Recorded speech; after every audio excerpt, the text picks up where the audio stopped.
conversation this afternoon. I'm Ken Carter. I serve as the resident bishop of the Florida Conference. It's a great honor. And we live in a very complex season with really two viruses, the virus of racism and racial injustice, with the outcome of murders of persons, and the COVID-19 virus, which has greatly affected our world. I'm really delighted that you are interested. We have over 450 persons who are present, and this will have a ripple effect upon the knowledge base of our annual conference. I want to offer a prayer, and in a moment introduce Catherine Fluck-Price and Steve Price, who are the co-lead pastors of Trinity Gainesville, who will introduce our teacher for this time. This summer, over 2,000 people have been reading the Gospels of Matthew, Mark, Luke, and John. And in the Gospels, we see that in a very simple and profound way, Jesus was a preacher and a teacher and a healer. And what we're gathered together about this afternoon is really the healing ministry of the church. In a time of a very serious and pervasive virus, what is the healing ministry of the church? And I want to thank you as leaders of your churches, as pastors. You've often had to be the person to say the courageous word, to say it is not in the interest of our health and our lives to be inside the sanctuary that we love and to be together. Thank you for that. That's a part of the healing ministry of Jesus. And I also want to thank someone like Dr. Southwick, who is an active member of his local church and an active Christian, and his calling is in the field of science and infectious diseases. So thanks to each of you. So let's have a brief prayer. Jesus, we know that you went about this earth doing good, preaching and teaching and healing, and announcing the kingdom of God has come near, curing our diseases. We gather in your name this afternoon as leaders of your church, seeking your guidance and wisdom. Be with us in this time, and be with us, continue to be with us in the days and weeks to come. It is in your name that we pray. Amen. And Steve and Catherine, thanks to you for connecting us with Dr. Southwick, and I'll invite you to introduce him. Thank you, Bishop Carter. Greetings, everyone. Catherine and I are pleased to be here with you all on this webinar together today, and especially grateful for the opportunity to introduce Dr. Fred Southwick.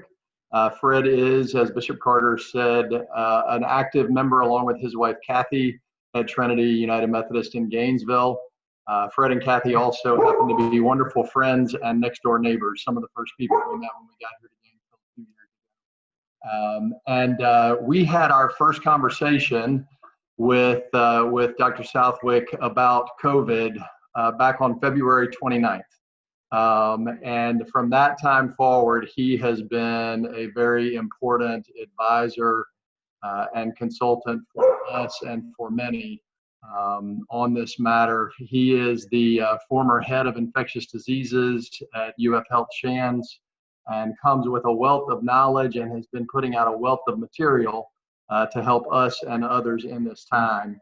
And I know that you all are eager to hear from him today and to be able to have him respond to some questions that you have. So happy to turn this over now to Fred. Thank you so much for being with us today. Thank you, Steve.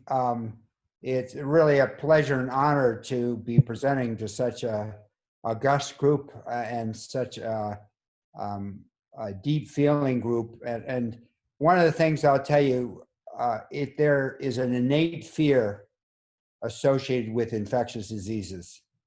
And that fear is actually in some ways protective, but it can get out of control. And one of the ways you can manage that fear is to deeply understand the actual, the disease, its manifestations, how it spreads, and how you can actually help to prevent its spread.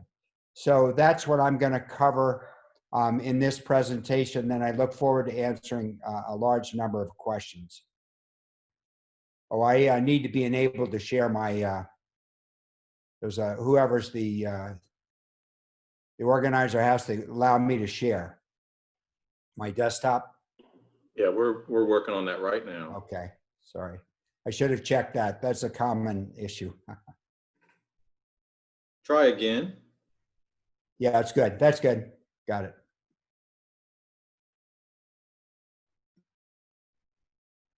So I'm going to try to, oh, actually, let me 1 second. I want to share that in a little different way because I have one video and I gotta, there's a certain way to share that makes sure you can hear it.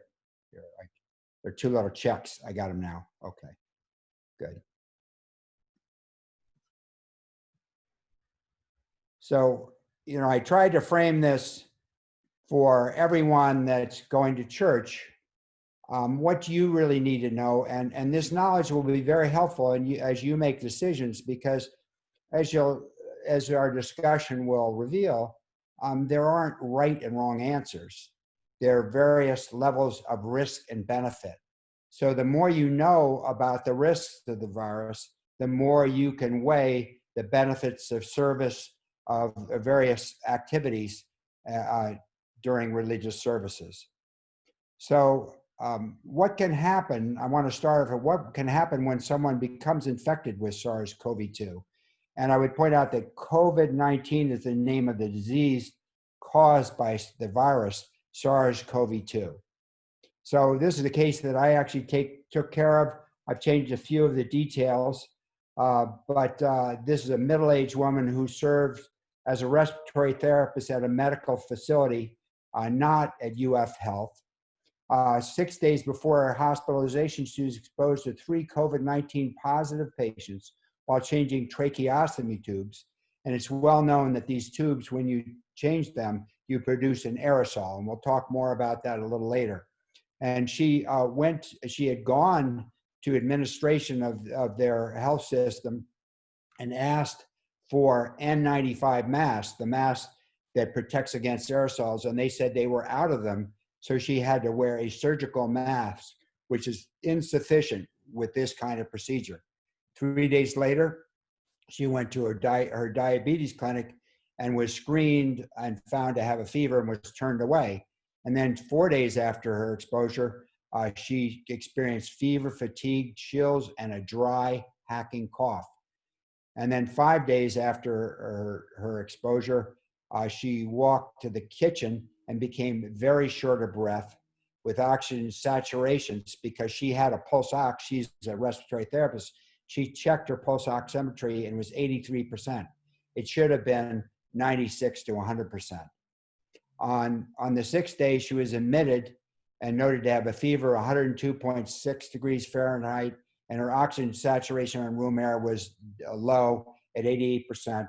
Her chest x-ray showed pneumonia, and a polymerase chain reaction for COVID-19 or SARS-CoV-2 was positive. She was placed in 4 liters of oxygen, and on the 2nd hospital day, her respiratory rate climbed up to 38, normal being about 16, and her oxygen saturation on a 100% rebreather mask was only 88%. And she was transferred to the intensive care unit, had to go under intubation and ventilatory support, was placed on 70% of oxygen.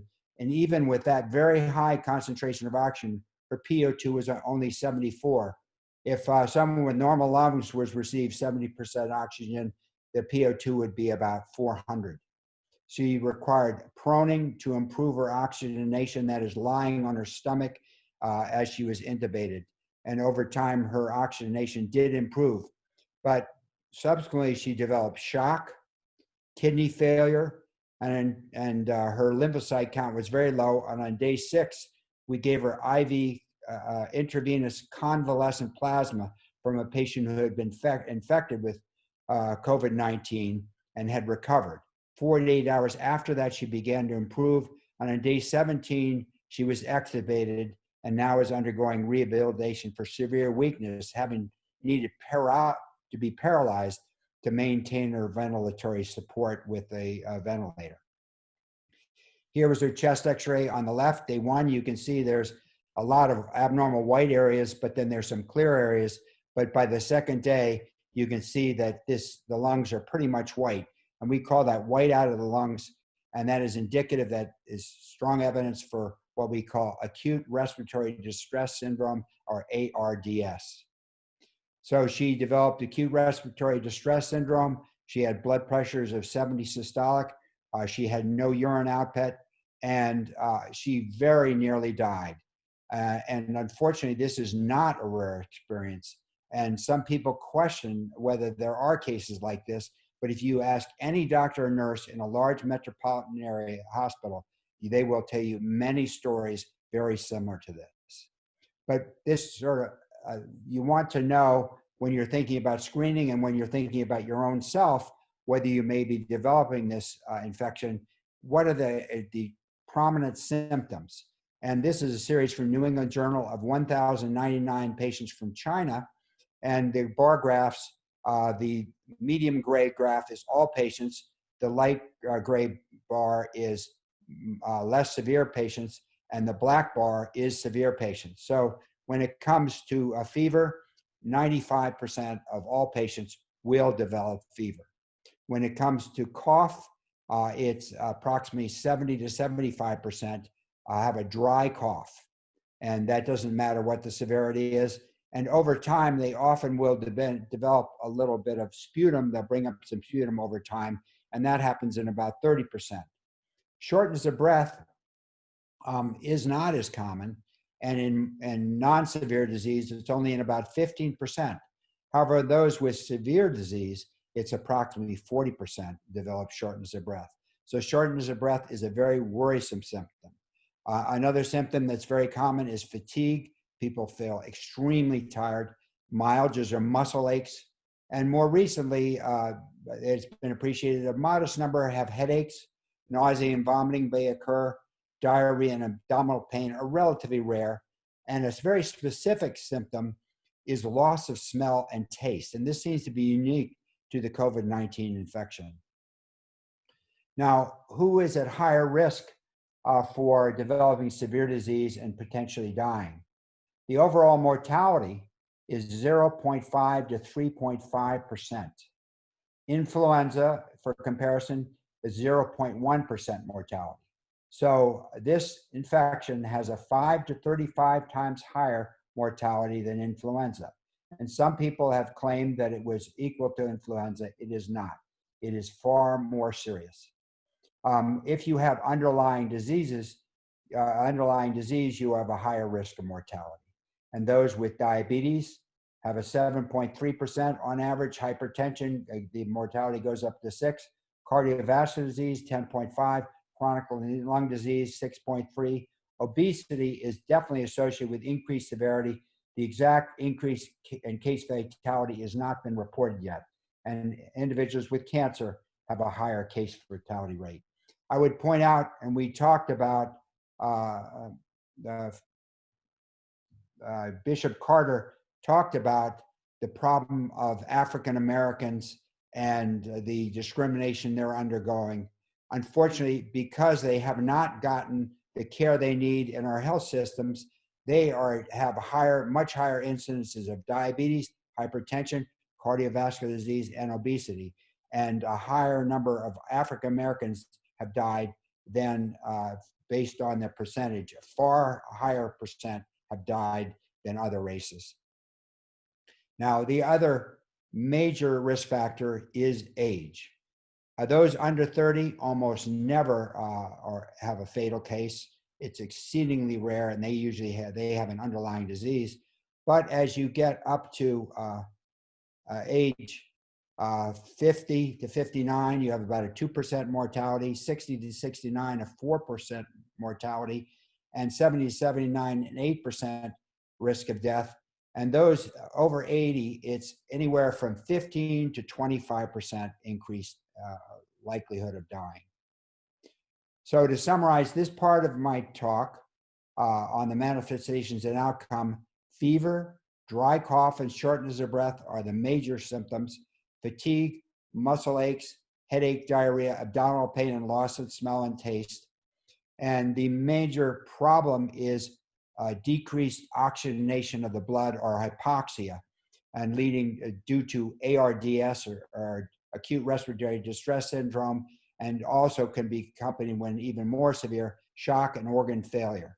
The case fatality rate is 0.5 to 3.5%, 5 to 35 times higher than influenza. And patients with diabetes, hypertension, cardiovascular disease, chronic obstructive pulmonary disease, cancer, and obesity have a higher mortality rate. And age is a key risk factor, and those over 80 have a 15 to 25% mortality. Now, what is causing this deadly disease? I think it's important to understand a little bit about the virus. It's in the coronavirus family, and there are hundreds of coronaviruses that infect the entire animal kingdom. When it comes to humans, there are 7 strains. And before 2004, there were 4 strains, and they were all of low pathogenicity, that is, they caused mild disease. They caused a simple viral URI or cold, just like rhinovirus. You can't differentiate them clinically. However, in 2004, out of China, a live animal market, came SARS, now called SARS-CoV-1. And that virus presented very similar to SARS-CoV-2 and was associated with ARDS and had a mortality of approximately 15%. It got up to approximately 8,000 cases, but then due to infection control, it was controlled, and this virus is no longer circulating. In 2013, MERS-CoV was first recognized, and that's in the Middle East, and that's the Middle Eastern Respiratory Syndrome. And it is continuing to spread, but it's at very low levels, approximately 1,000 patients, but it has a mortality of 30 to 33%. And then in 2019, probably in December or late November, SARS-CoV-2 came on the horizon, and that's the virus we're talking about today. Now, the World Health Organization picked COVID-19 to describe the infection, and SARS-CoV-2 to eliminate any geography or any race or any other characteristic that might lead to racism and blame, which are very common behaviors in the setting of an epidemic, is to blame others for what's happened. Now, there's been a lot of questions about where this came from. And SARS-CoV-2 is 96.2% identical to a bat virus called RATG13. And there's no question that it came from the bat. And it turns out that when coronaviruses grow in bats, they have a tendency to mutate more frequently, possibly because of the body temperature. It's not really known, but we do know that more mutations take place. And what happened, there was a mutation in a bat virus, very probably this RATG13, that created the SARS-CoV-2. And the mutations were in an S protein and the NOB protein, rendering them more able to infect human cells. And the bat virus spread to an intermediate mammalian host thought to be the pangolin, which is an anteater-like animal that's prized by the Chinese and sold in live Chinese markets. So the virus is called corona for crown because the little knobs or S protein, these red parts, appear like a crown. And these surface knobs are responsible are bind to specific human cells. And in the case of this virus, bind the ACE2 receptor on respiratory lining cells or bronchial epithelial cells. And they bind with much higher affinity than for SARS. explaining the very high infectiousness of this virus. So I'll go into a little bit more detail. I'm a cell biologist, so I just want to show you how it actually spreads. It binds to these two receptors, and then once it binds, it's ingested, or what we call endocytosis. It's actually brought into the cytoplasm of the cell, and there the RNA actually serves as a template to synthesize a protein replicase, and that replicase causes the replication of the RNA, the reproduction of RNA strands. So there are multiple strands of the viral RNA produced within the cytoplasm of the cell, and then they form into nuclear capsids.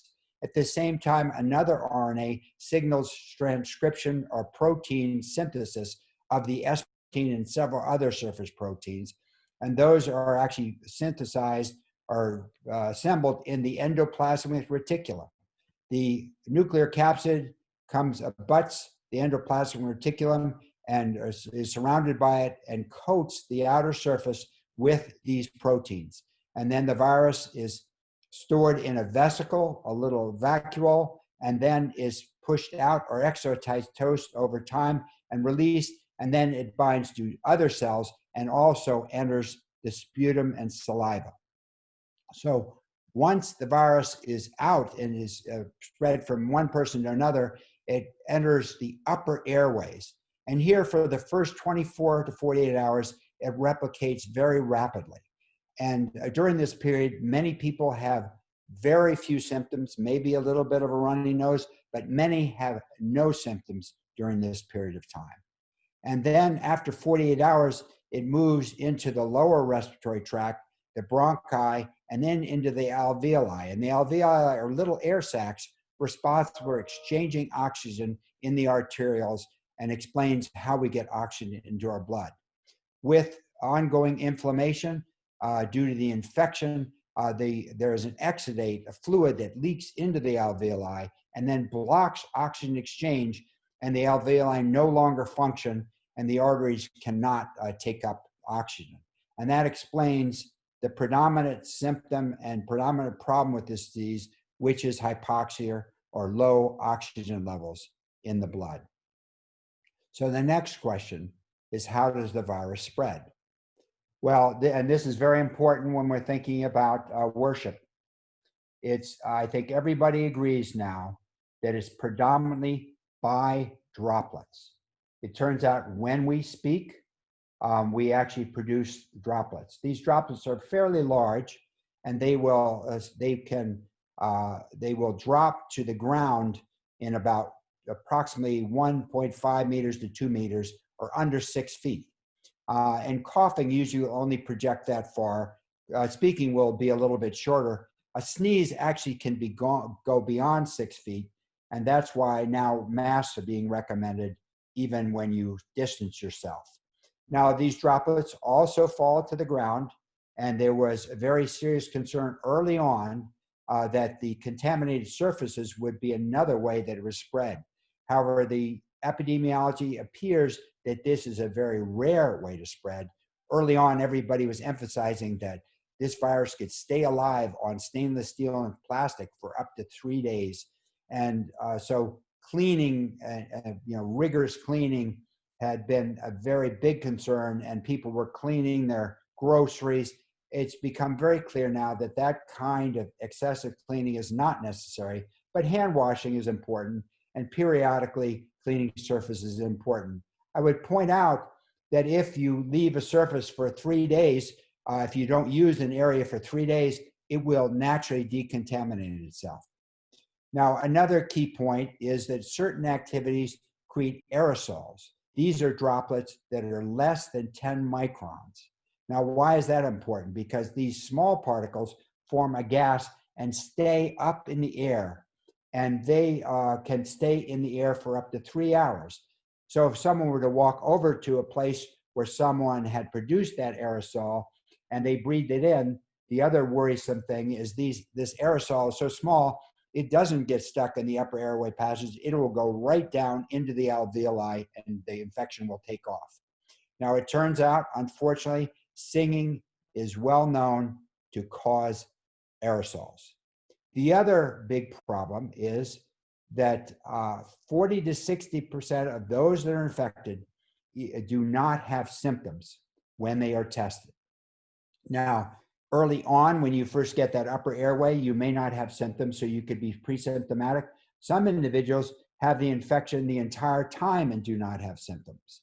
So the point to keep in mind is that you could have the infection and not know it and spread it to others.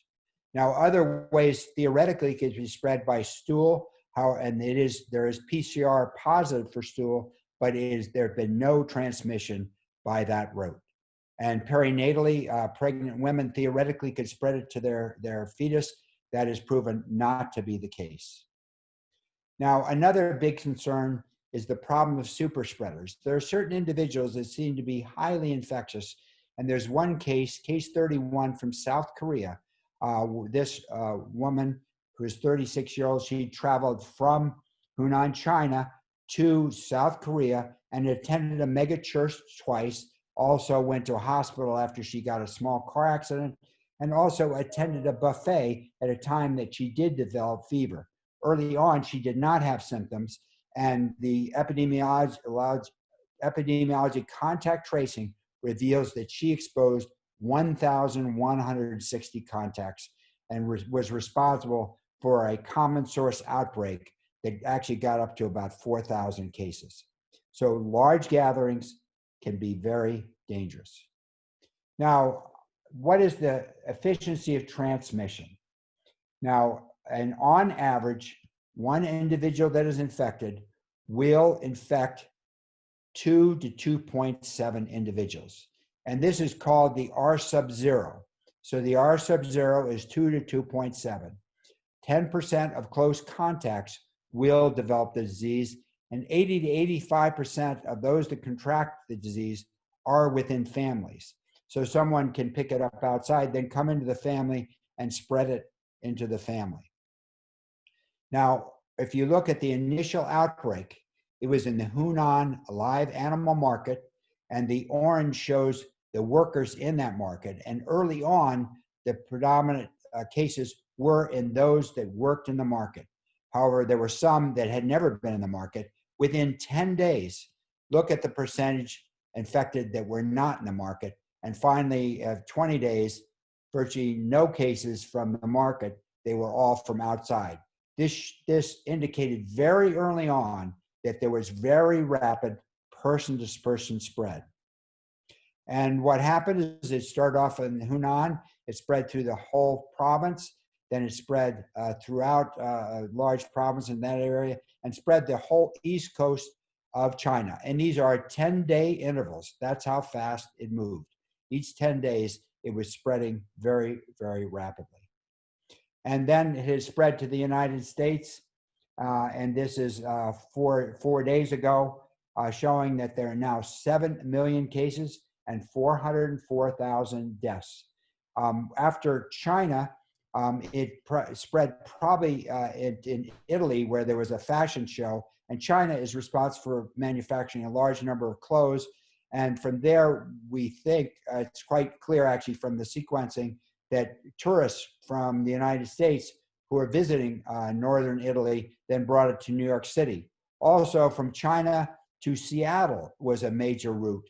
And Seattle actually was the first place with a large outbreak. Now, I'm showing you, this is a picture. Some of you saw the editorial in the Gainesville Sun. I had Bruno Lucchese, a very famous artist, draw me a picture of the Pandora's jar, sometimes called Pandora's box.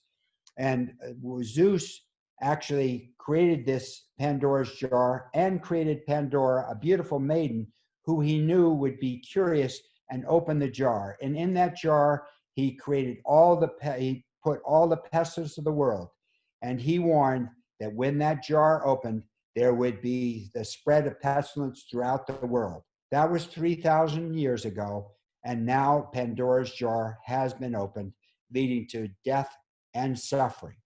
Now, when a government decides not to intervene aggressively with infection control methods, that is the equivalent of leaving Pandora's jar open.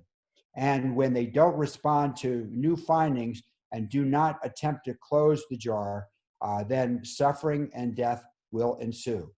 Now, this exemplifies what I'm talking about.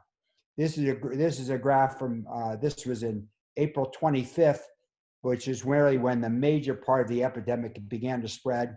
And this is the number of deaths on the vertical axis, and that is log.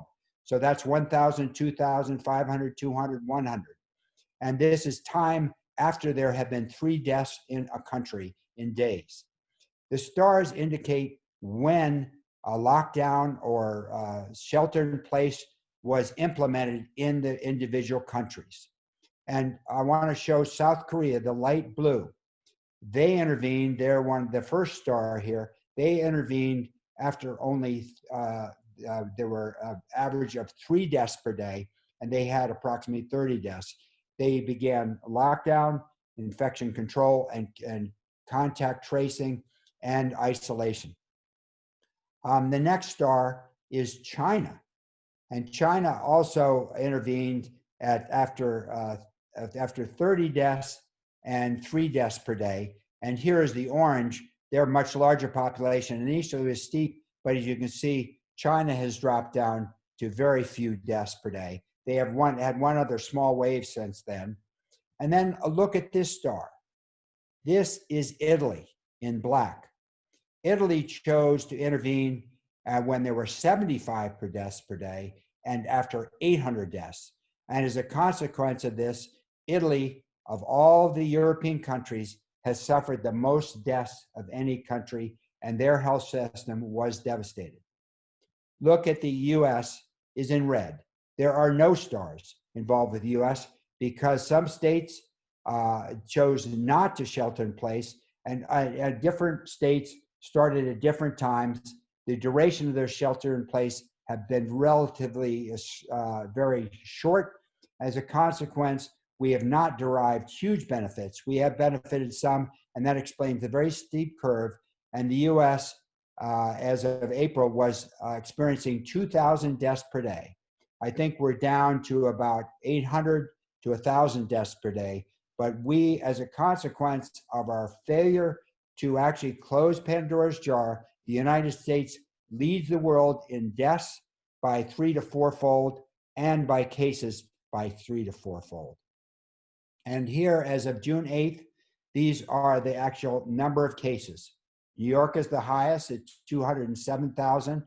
Chicago is second at 82,000, followed by Los Angeles, Detroit, Miami, New Orleans, and finally Seattle at 8,400. The place where there were the highest number of cases is now one of the cities with the lowest number as a consequence of aggressive infection control. Now here, I just wanted to show you what happened early on in Florida. You can see this is March 9th. There were only a very few cases, and they were all along the West Coast and 1 case out in the Panhandle. The following day, there were a few more cases. The following day, more cases. And now there were some developing on the East Coast and several in Daytona Beach area, and 1 case in Gainesville. And then the 12th, more cases were developing, and it continued to progress along the West Coast, but more and more cases on the East Coast, in particular the Daytona and Miami area, became very heavy as far as cases.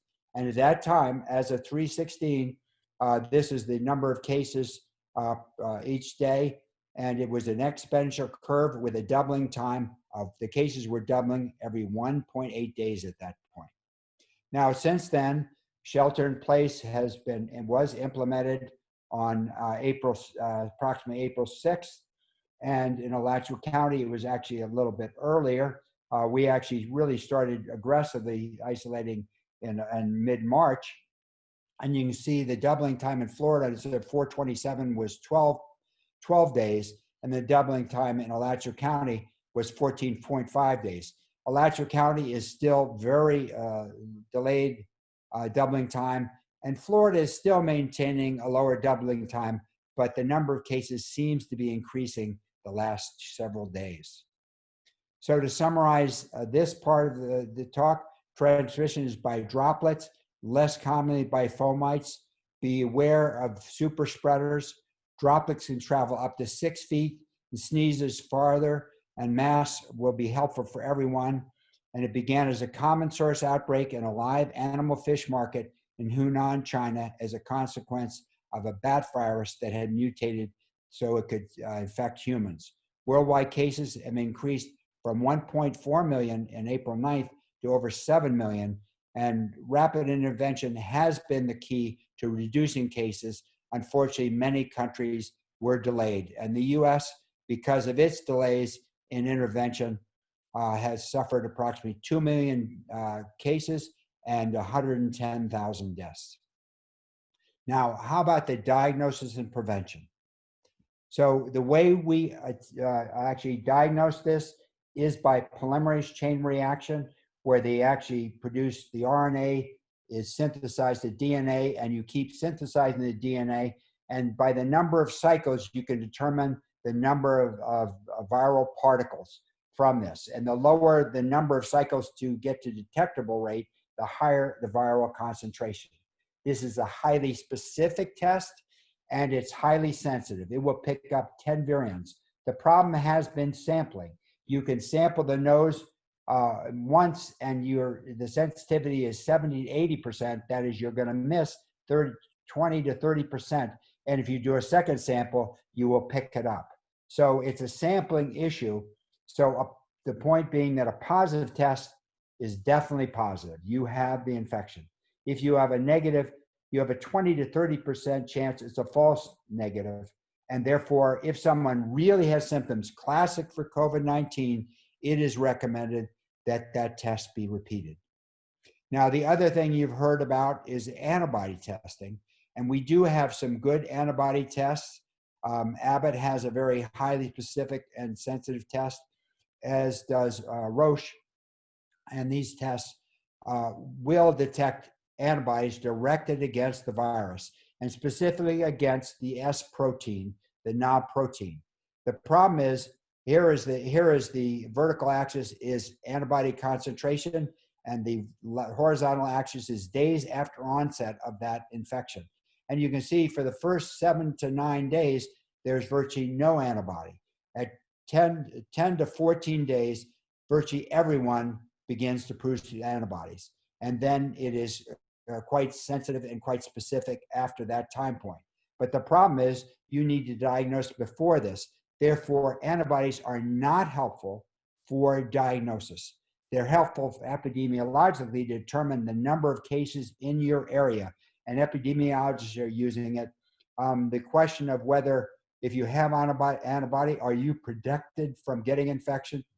It's highly possible, but not proven. And the test will not, at this point, be used in that way. There were many inaccurate tests on the market. Many of them have been cleared away, but there still may be some. But I think most labs know which tests are highly sensitive and specific. Now, everybody says, well, what about a vaccine? Isn't it going to come by October?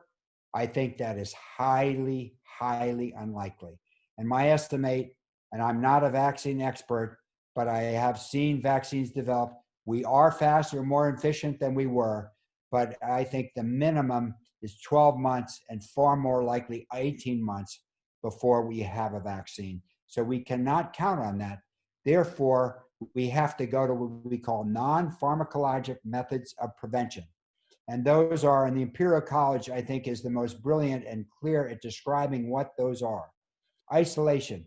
All infected, when we do the test and we find somebody's positive, they have to be isolated. They have to avoid contact with others, wear a mask, and stay a distance of over 6 feet. And those that come in contact with them, and the definition is within 6 feet for over 15 minutes, they need to be quarantined. That is, they have to avoid contact with others for 14 days. And if they develop symptoms, they will need to be tested and to prove whether or not they have the infection. Social distancing. One method is just to distance those that are over age 70 that have the highest risk. Level tactic 4 is to social distance the entire population. And finally, the fifth tactic is to close schools and universities. Now, there are two approaches to controlling an epidemic. Suppression, that is using all 5 of those methods. And that way you can get the R sub 0 to less than 1. The other approach is mitigation. That is, you use isolation, quarantining, and social distancing, however, and not closing the schools and businesses, and that will not reduce the R sub 0 below 1. It will stay above 1. And they actually modeled the 3 interventions. 1, what if you do nothing? And this is the upper is the lower scale, and this is the lower graph is just a magnification of the base of this graph. And you can see that, and the red line is the number of ICU beds in a hospital system.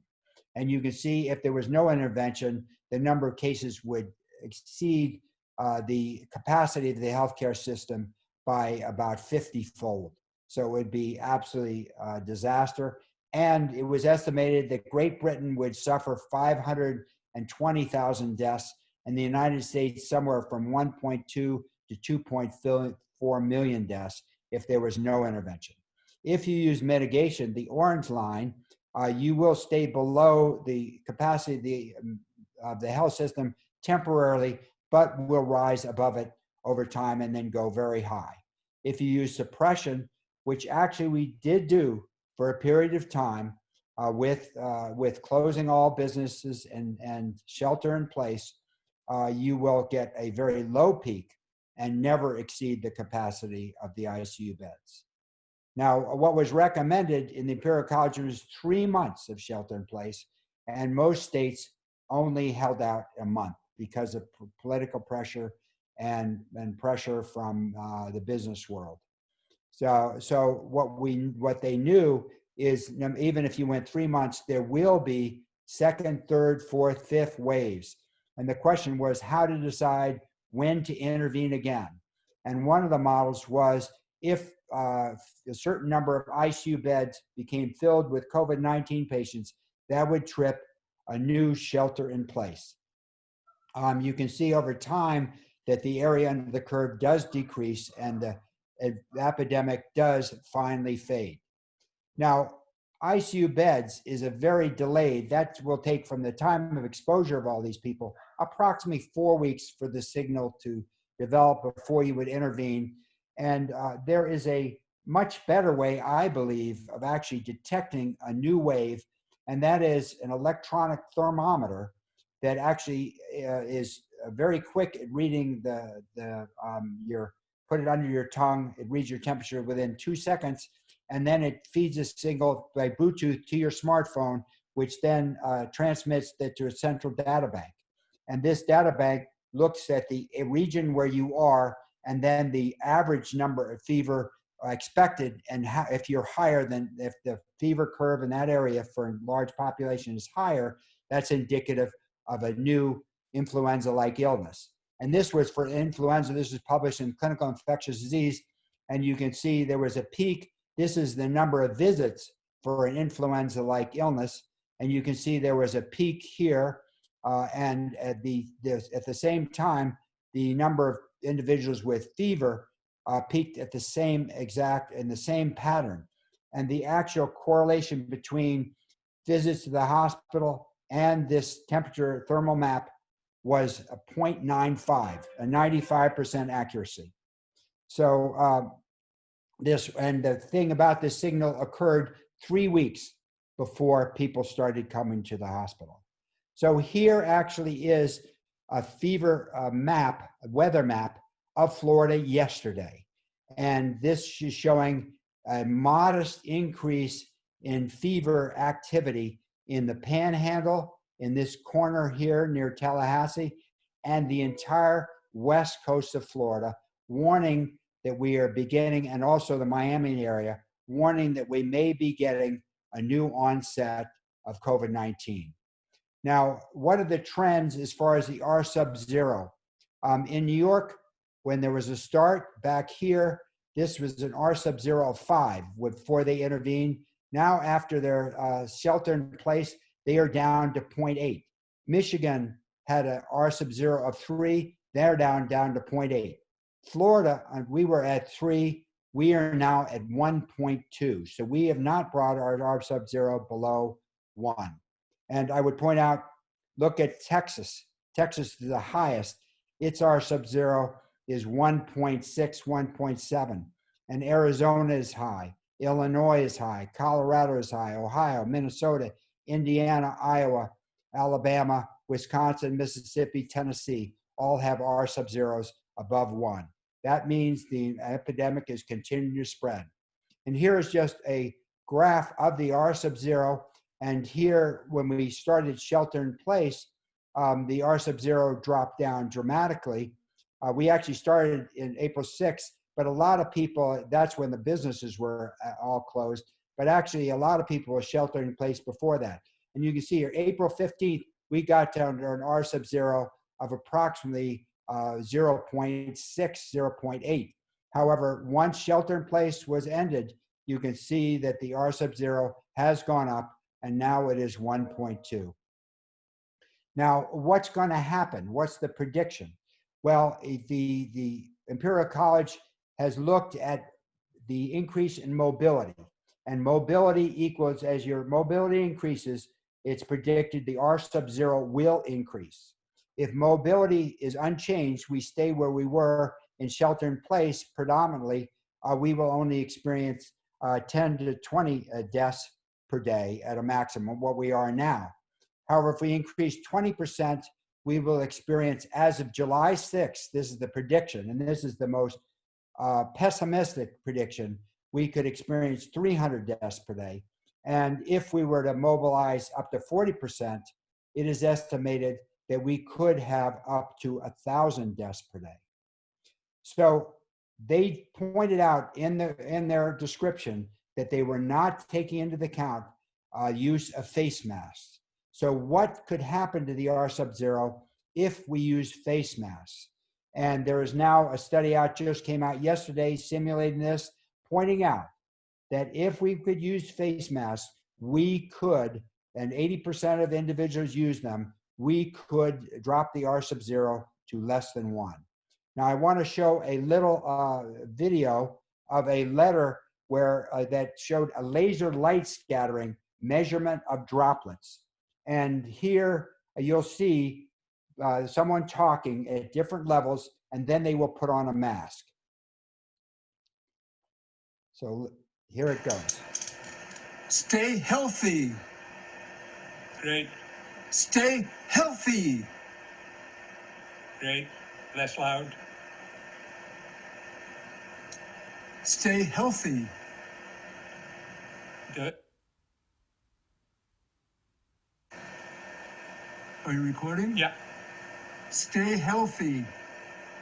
Louder. Stay healthy. Louder. Stay healthy. Nothing.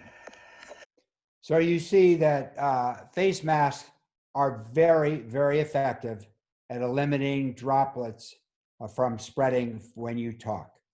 Now, I have Kathy wearing a face shield because there is quite good evidence that in addition to face masks, face shields could serve the same purpose. They are more comfortable, they are reusable, and you can actually see someone's face and their expressions. And I predict over the ensuing months that this will become another method for reducing droplets. So what are some other preventive measures that I think will be needed for church services? I think it would be important to screen all participants. And I think syndromic and epidemiologic questions, have they been exposed? Have they traveled to an endemic area? Do they have fever? Do they have cough? Do they have sore throat?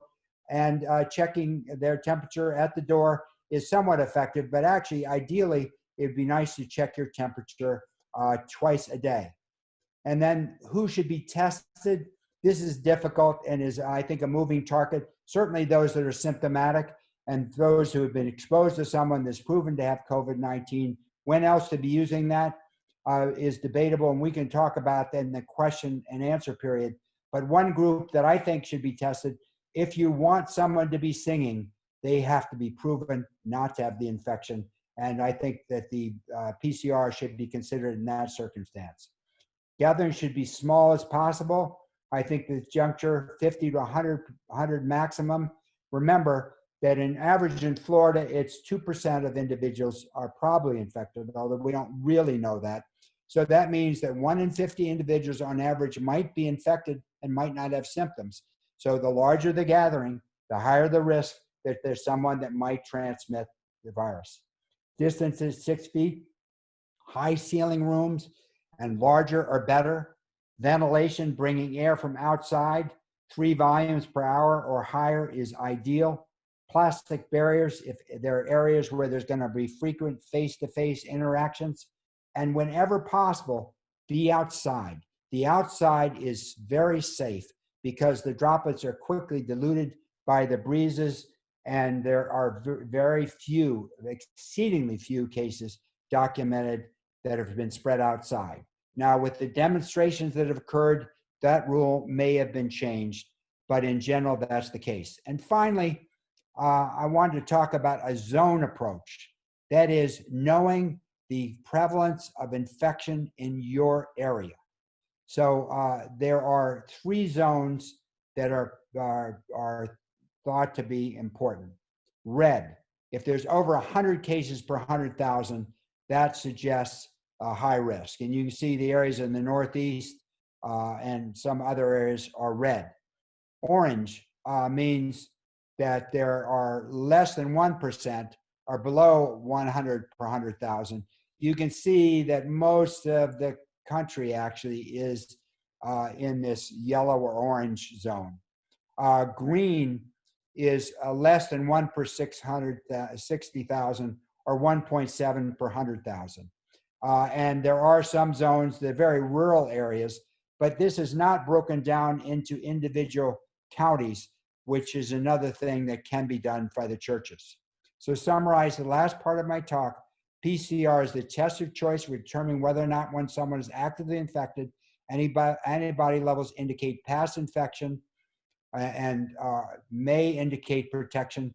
Vaccine is probably 18 months away, so we're going to need to use non-pharmacologic methods, shelter at home, reduce the R sub 0 to less than 1 in Florida temporarily, but with increased movement is going to come increased R sub 0, and now ours is 1.2 and rising on the West Coast. Screening with temperature and syndrome inquiry is helpful. Masks or face shields for everyone in public, closed spaces has the potential to drop the R sub 0 below 1. Distancing at 6 feet, staying in large, high ceiling spaces with good ventilation, and stay outdoors whenever possible. So thank you. Let me end here, and we can entertain questions. Thank you so much, Dr. Southwick. We really appreciate this incredible information you've shared with us. I'm going to read some questions, and we'll try to get to as many as we can. And the first question is, do you advise greeters to use infrared thermometer scanners in order to screen worshipers before entering the worship space? And if so, what would be an unacceptable reading for admittance? This is debatable. How effective that screen is, it's somewhat questionable. I think employers are doing that. Whether churches need to do that, I don't think so. The rule of thumb is 100.4 or 38 degrees Fahrenheit or 38 degrees centigrade. I think it's going to be hard for churches to do and to ask syndromic questions. I think it's probably going to be self-policing and the parishioners checking their temperatures at home and making sure they don't have a fever probably will be the best. Now, if you have a very small gathering and you're really concerned, those things may catch some people. In fact, the case that I described went to diabetes clinic and was caught using that scanning system. And I can tell you, UF Health, when anybody enters the buildings, they are doing that screening. So I think it's variable. And the other thing I would say, maybe if you're in a red zone, it might make more sense. If you're in a yellow, most of us are in yellow. In green, you probably don't need to do it. Thank you. Some people are asking about singing. If they had a couple singers at the front, some soloists, what is your recommendation on a few soloists Well, singing? a number of 506 epidemiologists were polled on singing, and all of them are opposed to it virtually, because the aerosol, remember, it's an aerosol that can float in the air. It can just float away. Unfortunately, plastic blockages, even face shields and masks will not protect aerosols. They will float around those masks. And in the case that I had described, she was wearing a surgical mask and got a very severe, almost infection that almost killed her. There's an article in the New York Times I will give to Steve yesterday that pointed out that there have been severe common source outbreaks from choir practices all over the world. And that this is just one of the major ways you could create a large outbreak very, very quickly. And then that could spread theoretically because the symptoms won't develop for several days. Meanwhile, all those people will be coming in contact. You could create a giant outbreak in your community as a consequence of singing. So I think it's too dangerous. The only way I can see doing it is assuring that those who are singing are not infected. And talking to epidemiologists, if you did a COVID PCR every 2 weeks, that would be pretty and syndromic, and had them kept their temperatures, that would assure that those who are singing are not infected. But I think that's the only safe way I can think of, unfortunately. Thank you. Someone asked if they're outside and 8 feet apart outside, is it safe to sing, and do they need to wear masks outside? I don't think if you're 8 feet away, you do not need masks. And actually, masks aren't going to help with singing anyway because it's aerosol. I think if there's a gentle breeze, you're okay. If it was absolutely stagnant, it's possible even then that might be a little dangerous. But I think it's certainly a lot safer outside. But the other thing, I don't know if any of you watched American Idol, how they were able to bring in virtually multiple singers to create harmony virtually. And I think there are technologies that would allow individuals to harmonize virtually. And I think it might be worth exploring that methodology at this point. The other thing could be you could record the songs ahead of time and show videos of the people singing, or they could lip sync. Those are the other two alternatives. Thank you. Someone asked about cleaning. Do they need to do a deep sanitizing of their church? It's going to cost about $4,000. What's your recommendation? No, I don't think that's necessary. Originally, we would have said yes. No, unless it's the only places they need that kind of deep cleaning is very high utilization areas like subways, mass transit. Otherwise, it makes no sense. And lots of times in churches, you might, the large worship service, you will have them one day and then you have 7 days before the next one. The virus will be dead. The beauty is time, 3 days, and all the virus will be dead. This virus is very sensitive to time and conditions and UV light. And so and so far, there have been very few cases that have spread from hand to mouth or face. So I think that was a big worry early on, but it's becoming less and less. And I would not expend $4,000 on a deep cleaning. Okay. One person asked about getting county by county statistics and using that. And I would just say, I know they can get that on the Florida Department of Health website. There's also a COVID Act Now website that could be helpful. Is there anything you want to say about a county by county approach in terms of trying to decide whether to open your church again? I think it makes sense. And the one problem is the accuracy of these values. It depends on how much testing is being done in your area.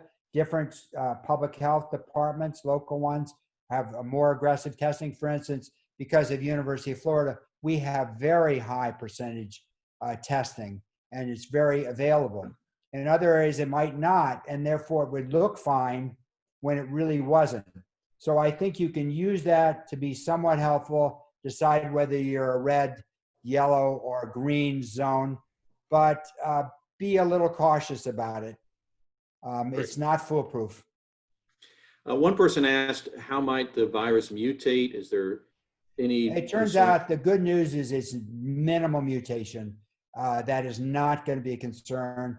The vaccine will, if we get a vaccine, the virus won't mutate so that the vaccine is not effective.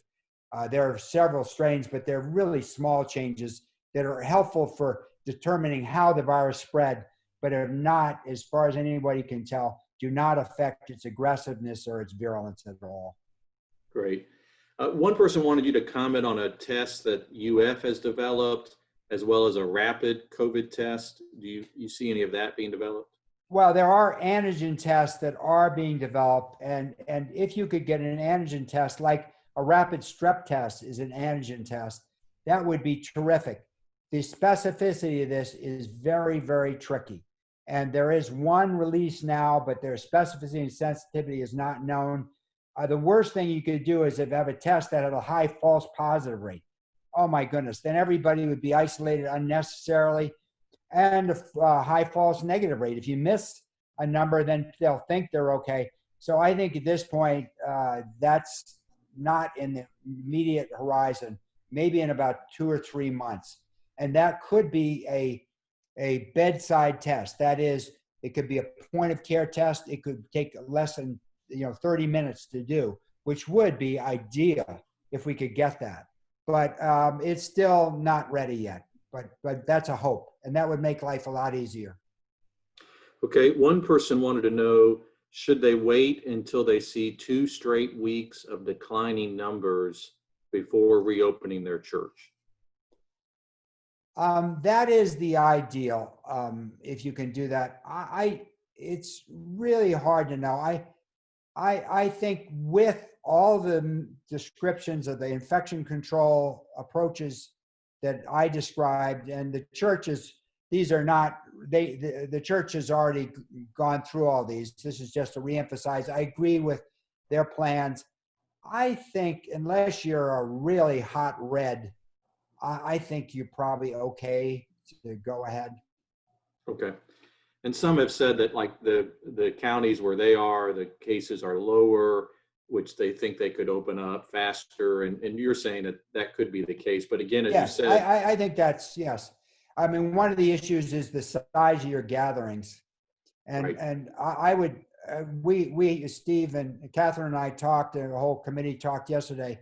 And I think the best approach is start off small. See if you got the logistics down for making sure, because you're going to have to keep people far apart and make sure people don't start talking, make sure they're wearing their masks, etc. Start small and then build up. Now, what the maximum size you have, I think that will be highly dependent on the prevalence in your area. In other words, the number of cases per 100,000.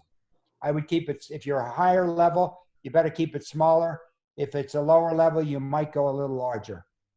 Okay. Talk about air conditioning. How does that impact the virus spread as people worship? Should they have the fan on and or the air conditioning with the fan?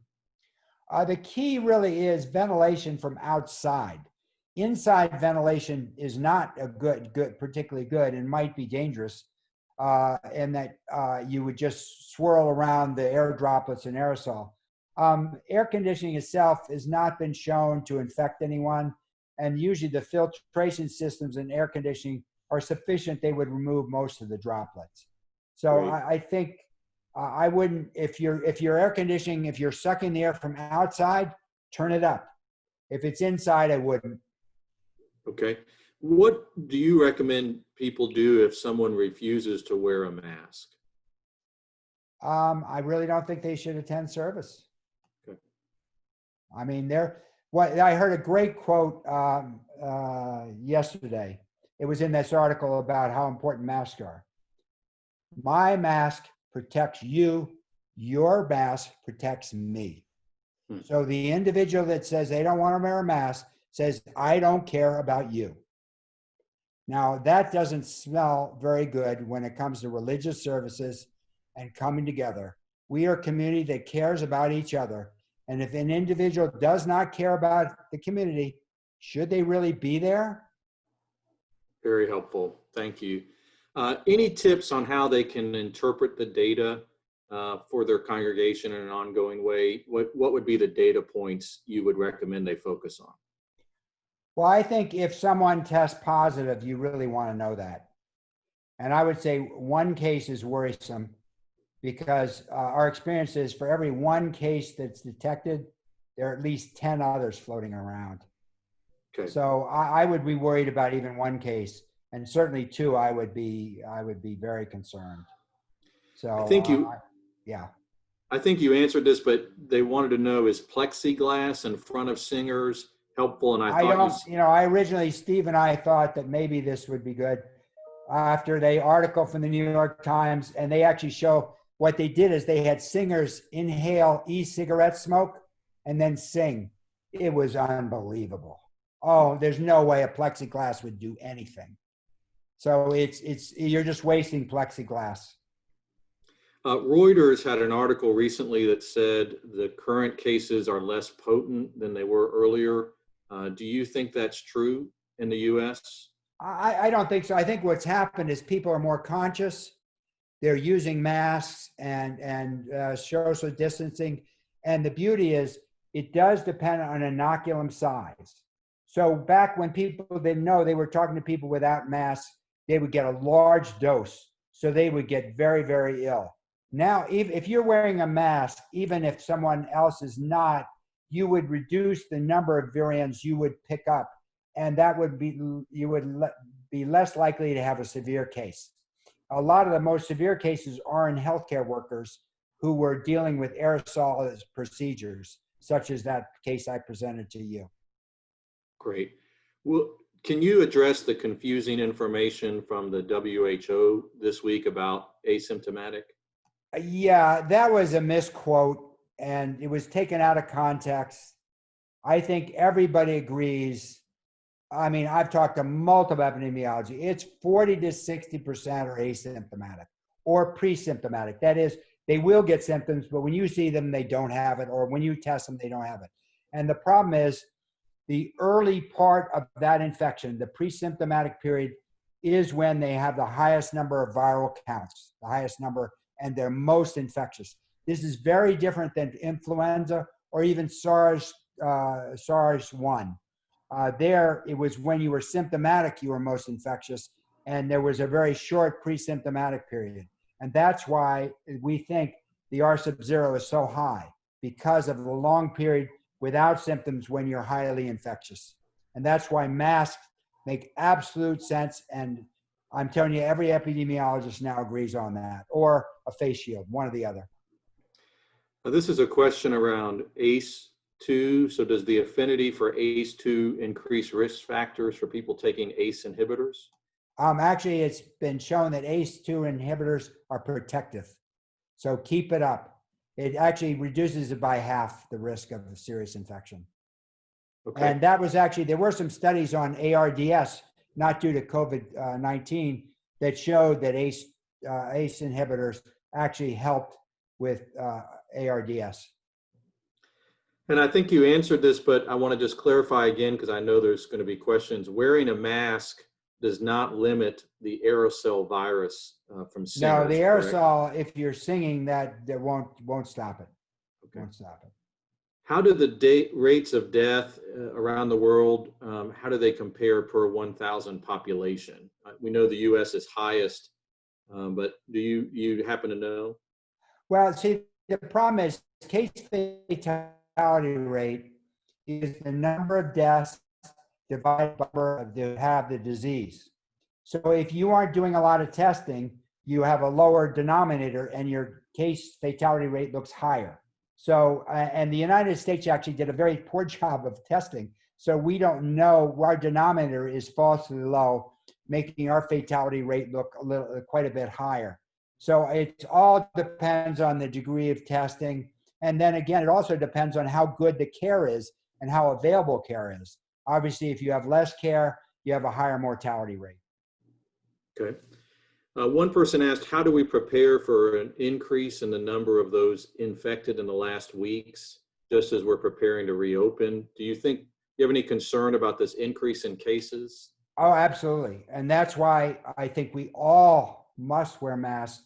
We all must stay inside at home when we can, only go out for necessary things if it's part of your work. The workplaces are working hard to do screenings, encouraging masks, distancing. They are putting up there. It makes sense for plexiglass because you talk with droplets that would prevent them from spreading. So, all these other things rather than total shelter in place, which I think we needed to do. We're not up at 3 now. We're not up at 2. We're at 1.2. So I think these other interventions could be incrementally improved to drop us below 1. Are there any medicines available for treatment? There's a drug called remdesivir that does have some benefit. It's an antiviral that actually interferes with the RNA replication. It's in limited supply. Probably you need to do it with moderate to modestly severe disease rather than when they're critically ill. The other thing that there's a good study that just came out, it's a small study that's encouraging, that shows that convalescent plasma, such as was used in this patient, you can donate. If you've had the infection, you can go to Life South. They will check an ELISA to see if you've got antibody. If you do, you can donate your plasma. And we have been giving that to the more critically ill, the severely ill patients. And it does show a 4-day shortening of severity, and there is a trend toward reduced mortality. It was a Chinese study, and they were planning 200 control and 200 experimental. The problem is the epidemic dropped down, so they only got 100 and 100. So the numbers are too low to prove statistically the benefit other than shortening the symptomatic period. Okay. Do plastic face shields only protect the others, or do they protect the person wearing them? Both. They'll do both. Okay. I would say similar to a face mask. And then I one think they're person wanted to pretty make sure, are cloth face masks just as effective? Yes, as the throwaway. If you've got a 3-ply cloth, often there's usually a pocket you can put a paper towel in there. That is equivalent to a disposable surgical mask, and probably to a face shield. Okay. One person asked how you would respond. Some people have dismissed the death rates, saying they're overly inflated because of some folks who are included in that. Is there any truth to that? No, absolutely not.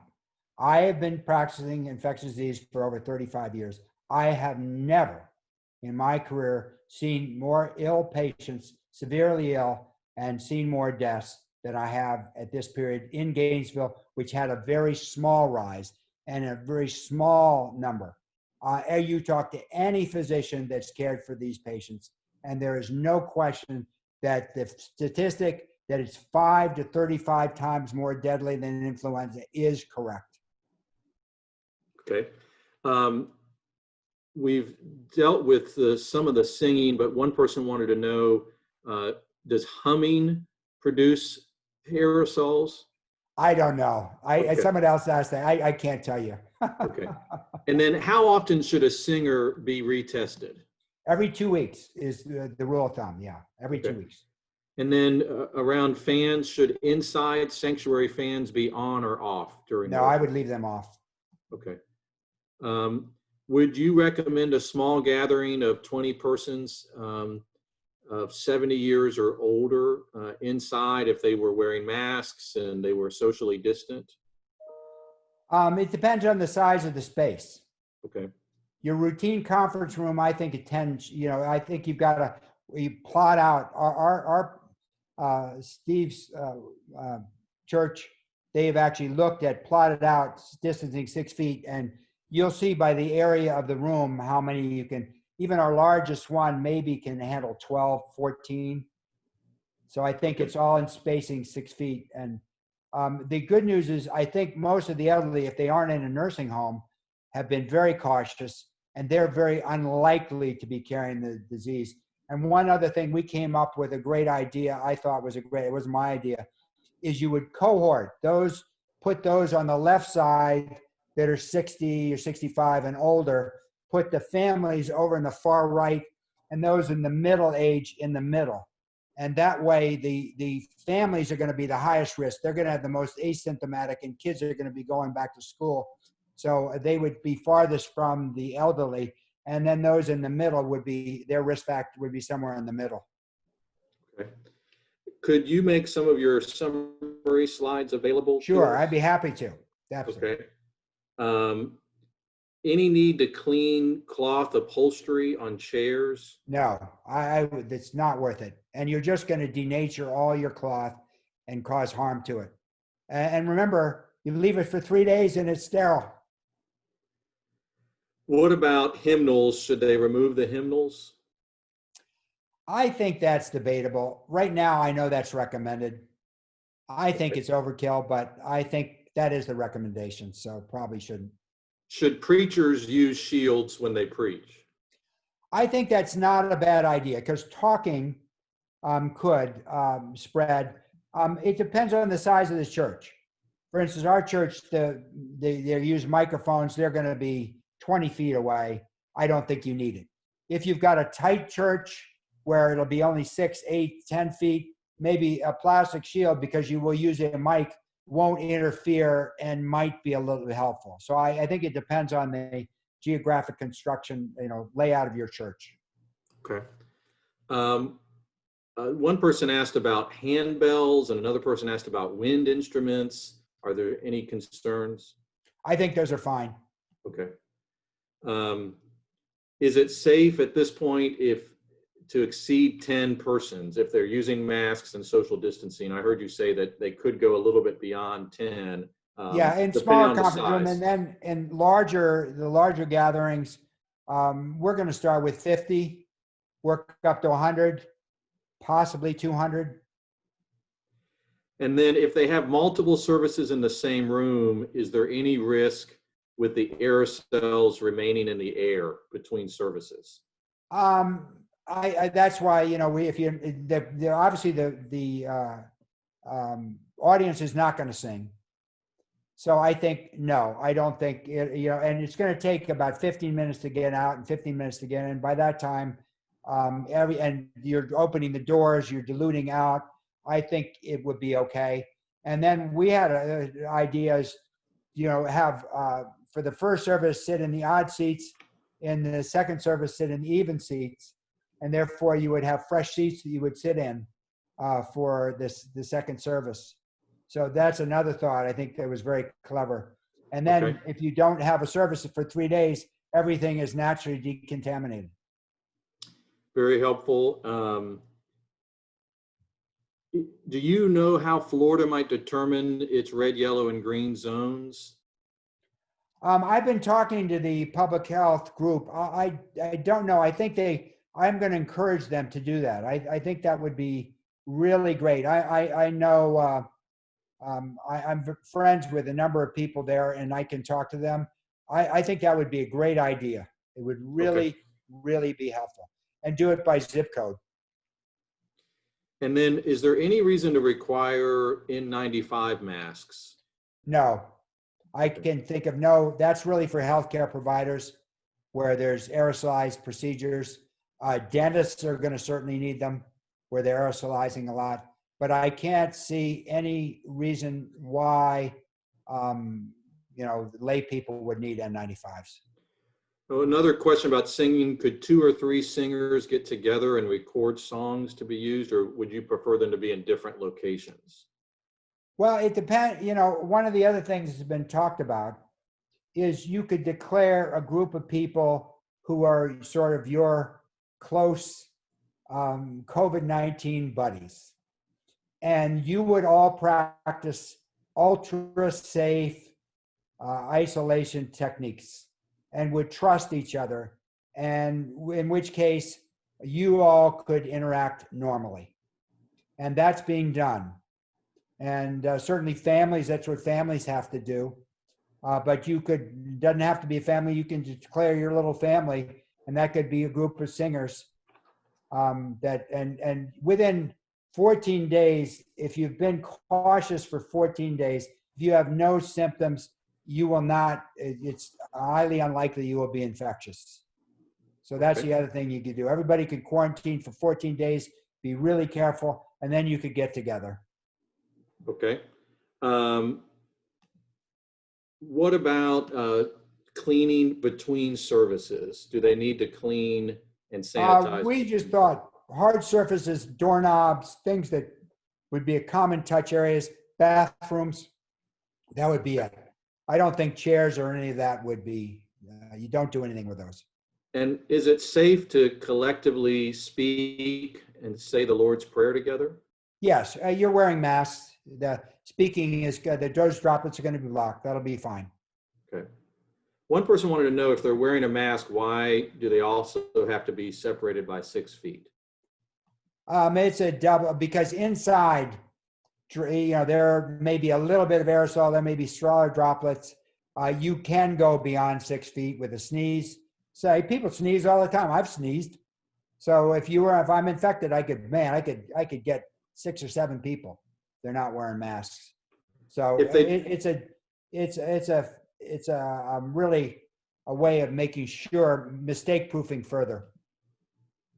What about restrooms during church? Is that okay to have those open? And Yeah, I think so. And people would maintain 6 feet, okay. wash their hands. If they're doing a drive-in church and they have their windows open, do they need to wear a mask? No, I don't think so. Okay. You're fine. What about kids under 10 wearing masks? Children? The data on children is not really out yet, but so far it does not appear children under 10 spread the infection to others. All the China data suggests that kids in the family were not the person who brought it in. And there's also a study now that shows ACE2 receptors go up as you get older, and they're very low in those under age 10. So, but we don't have viral counts or viral concentrations. We do know they do get infected. We also know they get minimal or no symptoms and almost never get severe disease, except for this very rare inflammatory syndrome, which is probably an immune reaction, an abnormal immune reaction. So could you, based on that, give some guidance around childcare, preschools, day camps? Yeah, I think they are relatively safe. I think they can be, you can have them. The one worry is when the child comes back, if there's a grandparent in the house, that's a little bit of a problem. But, and I would have those that are counselors and helping out it'd be nice if they were under 30. And certainly I wouldn't want anybody over 60 to be helping. One group wants to know, this is our campus ministers, they're wondering what your sense is about colleges and universities opening up in the fall. I think they probably will. Again, it's the risk-benefit ratio here, the amount of harm. The young people probably, if they get sick, it won't be that severe. The danger is actually to the professors, and there's danger in getting out in the community. And it's going to have to very closely monitored, and we're going to have very aggressive case, contact tracing. And there's actually going to be dorms for quarantining and isolation that are going to have to be activated. That's going to be very much work in progress, but I really think it would be horrible and unfair to destroy the university experience because of this, if we can manage. One person wondered, are you encouraging the elderly to continue to shelter in place? And if they have a mostly older congregation, should they delay their opening until later in the fall? Yes, I think that is the wisest course of action, given the severity of complications for that group. Great. What about UV lights and the air handler? Does that help? I don't know. I haven't seen UV light will kill the virus, and I don't know how long yet. We're still working on that. You have to be very careful with UV light because it can really damage the eyes, and it can be inadvertently cause eye damage when someone doesn't know it's on. So I'm not a big fan of UV lights, but they are effective. Do you think clergy should get tested? You know, if they're going to sing, if they're not going to sing, I'm not sure, because I think that speaking, you know, and you're distancing yourself, and if you use plexiglass, I think you're pretty safe. I would leave that up to the minister and the parishioners. Can you comment on how far the aerosols travel from an individual singer? It really varies. It depends on the air. Remember, it's a gas. So if there's a flow of air and the flow is behind that singer, it could travel 100 yards. Any concerns about aerosol being created through preaching? I don't think so. Probably not. It'll be fine. Particularly if everybody uses, I think it's important to use a mic. If you really yell, theoretically it might happen. But I think if you talk in a normal voice, it'll just be droplets, and those really drop by 6 feet. Do you think this information about singing means we might not be able to sing until there's a vaccine? That, unfortunately, is my conclusion. Yeah. And would you think we would need to wear masks in worship until a vaccine is found? Yes. I think all of the things that I've described are not going to change, because remember, they're only right now at maximum 2% of our population is affected. That means 98% of us are susceptible. And that is a formula for rapid spread if we don't continue these procedures. And it's not going to change until there's a vaccine. And that's the only way to get herd immunity. And remember, Sweden they thought they could get herd immunity through natural ways. They have found now they really regret doing that. And their epidemiologist has apologized, because what they've seen of all the Scandinavian countries, they have suffered the highest mortality, and it's still going up. And they have now gone to shelter in place and regret that they did that. A few more questions, and thank you, Doctor, for your time. We really appreciate it. A few people want to know, would you personally attend church, or would you stay home? Well, I think it somewhat depends on whether you like the virtual services. And I love our virtual services. So I think Kathy and I are going to stay with virtual. Now, we might come once in a while. And I think if I want to see how this all works out and how well people adhere to all these procedures. Remember, these are techniques, these are methods, these are habits that we are going to have to learn. And in the beginning, there will be some slip-ups. And I'd rather not be there when there's a slip-up.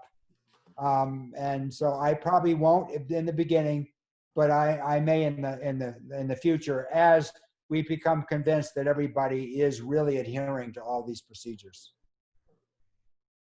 Could you answer a question about, is it possible that the cooler months will increase the cases of the virus? Colder months? There does not, in the setting of such a high number of cases and the ability of this virus to spread, most experts feel that temperature is not going to help do anything. Okay. The reason most of the time that things spread more is because people have to come inside. And in Florida, that's not an issue. In fact, it might be better when it cools down because we can do more outside. And one of the mistakes, I think, when we started shelter in place, everybody was afraid to go outside. What a mistake that was. We should have gone outside. That would have made us feel better. And the outside is very safe as long as you stay 6 feet from others. And you're not in a closed space. You don't go into a public environment. If you stay outside, public outside is safe. Okay, and then can you talk about communion? What you recommend on communion? That's a difficult one. I think with masks And I think, just soft talking. And then I still think if you have gloves, the routine bread and dipping into is fine. But I think everybody wants to have sterile cups, and I think that's in little wrapped bread, and that's probably is the safest. Although I don't think that the other would be a problem, honestly. But probably that's the way. I think certainly the bread, probably this person shouldn't be tearing it because they could contaminate it. So a little piece, packaged bread would probably be best. And then the problem is you can't rip that open during, when you're at the site. So probably you'll have to have a little cup with a little bit of wine. That'll probably be a disposable cup. That probably makes the most sense. And then some people want to know, is there any wisdom on people entering in one direction, exiting another? How do they handle closed hallways? Very good idea. Yes, Okay. You want one direction. You don't want anybody going face to face if you can possibly help it. Youth, middle school events? Middle school events are okay without a lot of older adults there. Yeah, I think the camp, the camps and those kinds of things are fine. So yeah, I think middle school is fine. And what about smaller home gatherings? Are those better than larger congregational gatherings? Well, it depends on the size of the home and the ceilings. So I think it's probably better to gather in large conference rooms that are well defined than homes. Now, if someone has a giant tall ceiling room, those are pretty safe, so then you could meet in that house. Yeah. Okay. A low ceiling house with low ventilation might be a risk. Is there any online resource for the fever map? Yes. Yeah. Just Kinsa weather map. Okay. Just Google that. Kinsa weather map. And what about people with asthma? Are they still at a higher risk? It's interesting. This virus doesn't seem to precipitate wheezing. And it turns out that we thought asthma would be a big problem, but it is not. It's not been. So I don't think it's as great a risk as we originally thought. The one area that we've really seen a problem is obesity. Younger people with the high BMI over 34 really, really do badly. And they end up on respirators much earlier than others because the weight of their stomach lifts the diaphragm up, and their respiratory reserve is very, very low. And so when those alveoli fill with fluid, they have a great difficulty compensating, and it's really, really bad. Another medical related question, are people with an underlying clotting issue, such as, I'm not going to say this probably right, antiphospholipid antibody syndrome, are they at a higher risk? It's not real clear. I can tell you I didn't get into that, but we're seeing that in serious cases that this virus does damage the vessel walls, and then the vessel walls, which usually can protect against clotting, actually clot. And we're seeing a lot of clotting in patients that end up in the ICU very sick. About 1/3 of them have abnormal thrombosis, either thrombophlebitis to their legs or a clot to their lungs, a pulmonary embolus. And there's now we're using blood thinners when there's a thing called the D-dimer that seems to associate with clot burden. And we are using anticoagulants. Now, someone who's antiphospholipid should be on anticoagulants already. So in a way, they'll be protected. Okay. And then what about church-wide meals, even outside? I think they need to be individually served. I don't think buffets are a good idea. Okay.